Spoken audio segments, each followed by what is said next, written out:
Lové au pied des dentelles de Montmirail, Gigondas est un lieu d'habitat historiquement stratégique et ses voies de communication naturelle mènent à la vallée du Rhône, à la mer, puis au monde. Sous le bas empire romain, la villa Iucunditas voit la viticulture prospérer. À l'époque médiévale, le village se dote de remparts et d'un château. Les vignerons de Gigondas y font aujourd'hui vivre l'histoire, la culture et la culture du vin. Avec les abbayes de Prébaillon et de Saint-André, la tour Sarrazine, la chapelle de Saint-Côme et l'église Sainte-Catherine, Gigondas est riche d'un important patrimoine architectural. La qualité de ses vins n'a jamais cessé d'être reconnue internationalement, jusqu'à devenir un cru en 1971. Ici, 1500 hectares de bois entourent 1200 hectares de vignes, générant une exceptionnelle biodiversité.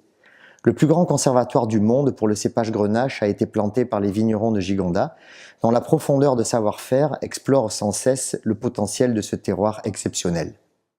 À l'emplacement du massif des dentelles de Montmirail existait autrefois un vaste bassin sédimentaire occupé par un océan qui a fonctionné pendant toute la durée de l'ère secondaire, entre moins 230 et moins 65 millions d'années.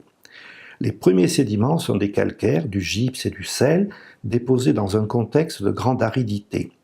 La suite est constituée, sous un climat devenu tropical humide, par des alternances de marnes et de calcaires. Leur épaisseur totale atteint 8 km. La plus importante couche calcaire est celle du Jurassique supérieur, qui va former bien plus tard les dentelles de Montmirail.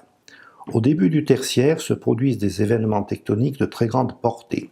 La faille de Nîmes, qui est la plus importante de tout le sud de la France, devient très active et cisaille la totalité des 8 km accumulés précédemment.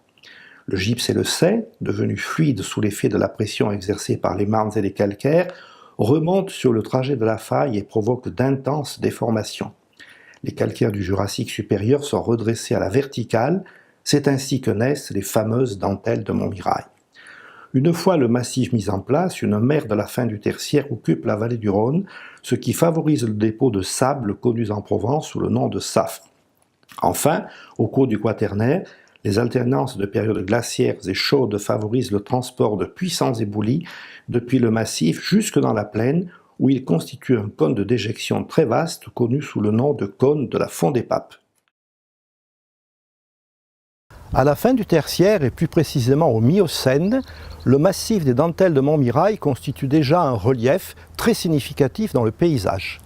Les Alpes naissent et la Méditerranée occupe le couloir rhodanien jusqu'à Lyon, jusqu'en Suisse et jusqu'en Europe centrale. La jeune chaîne des Alpes est la proie de l'érosion qui lui arrache des quantités considérables de matériaux qui vont se déposer dans ce bras de mer qui vient de s'installer dans le couloir rhodanien. Chez nous, cela se traduit par l'accumulation de très fortes épaisseurs d'un matériau que l'on appelle des sables et des safres en provençal. Et ces matériaux-là sont particulièrement intéressants pour la viticulture et surtout à Gigondas. Ces matériaux, les voici. Voilà Julien, ces beaux sables.